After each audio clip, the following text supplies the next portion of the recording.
ओम शांति।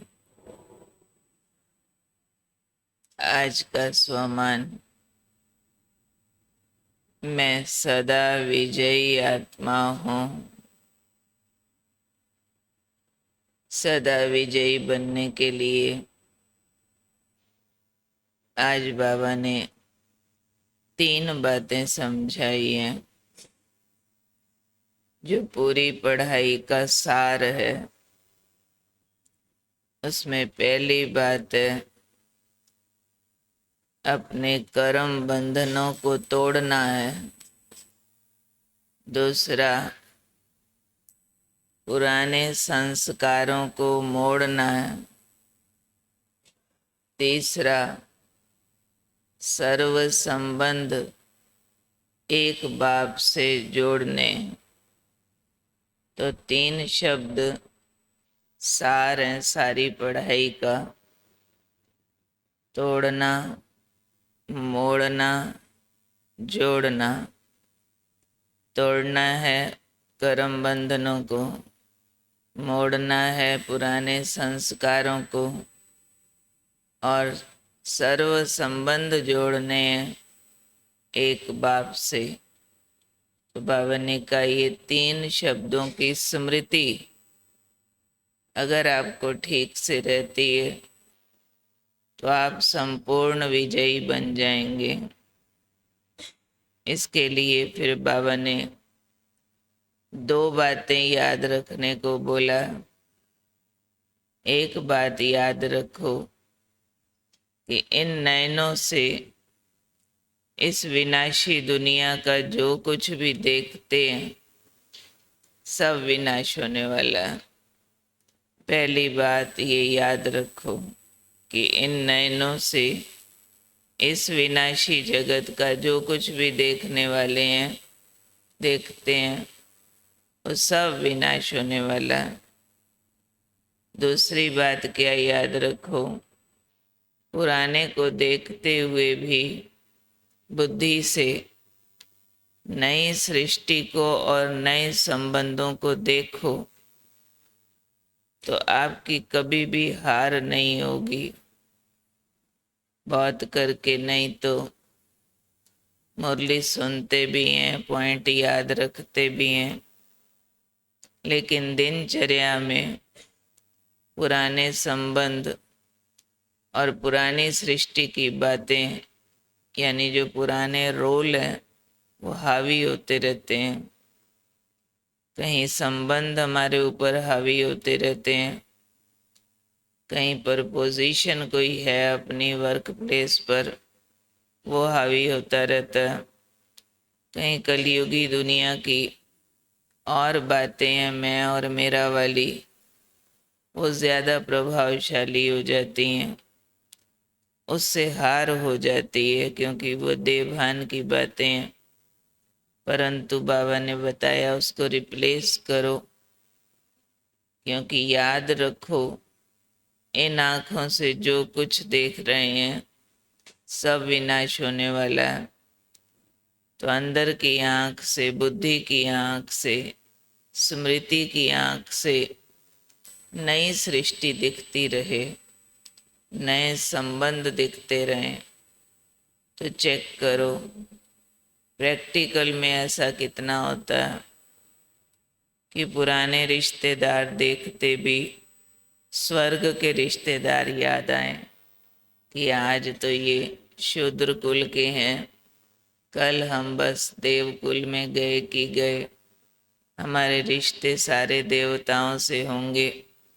आज ये कलयुगी दुनिया के सेटअप हैं सारे, ये मकान, ये दुकान, ये रोड्स, ये सारा कुछ।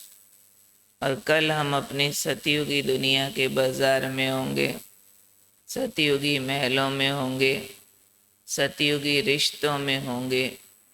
ये स्मृतियाँ अंदर खींचती रहें, तब बाबा ने कहा संपूर्ण विजयी, सदा विजयी बनेंगे और आपकी कभी हार नहीं होगी। क्योंकि हार और जीत दोनों स्मृतियों का खेल है। स्मृतियों में अगर कलयुग है तो हार है, स्मृतियों में अगर सतयुग है तो जीत है। स्मृतियाँ अगर कलयुगी रिश्तों में लटकी रहती हैं तो हार जाएंगे। सतयुगी रिश्तों को कैच करती हैं स्मृतियाँ तो जीत जाएंगे। तो ये सारा 3 शब्दों का खेल है। कर्म बंधन तोड़ना माना ही पुराने संबंध और पुरानी सृष्टि को भूल जाना, और फिर पुराने संस्कारों को मोड़ना, यानी अपने दैवी संस्कार जागृत कर लेना।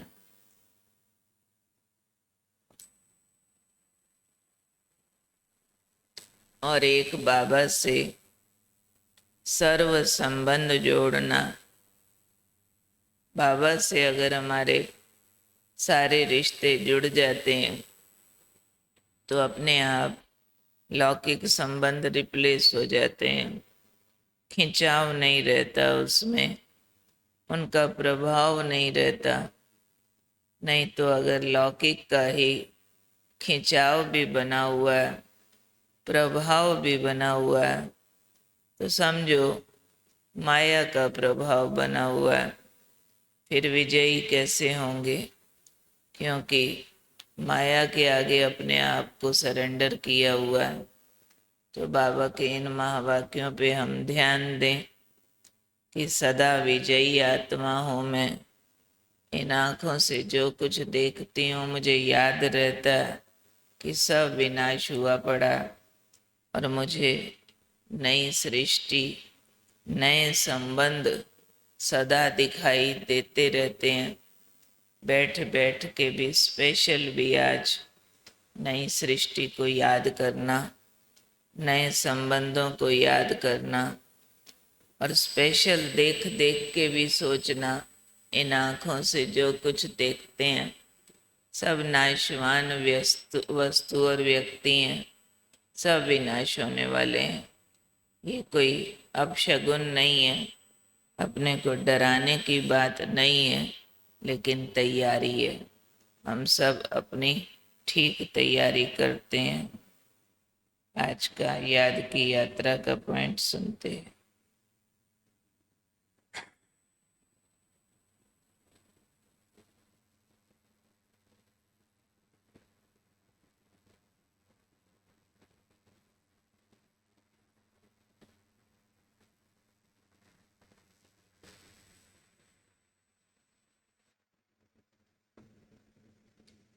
आत्मिक स्मृति। आज फिर शुरू होता है नया पॉइंट। आत्मिक स्मृति के साथ आत्मा का स्वधर्म क्या है?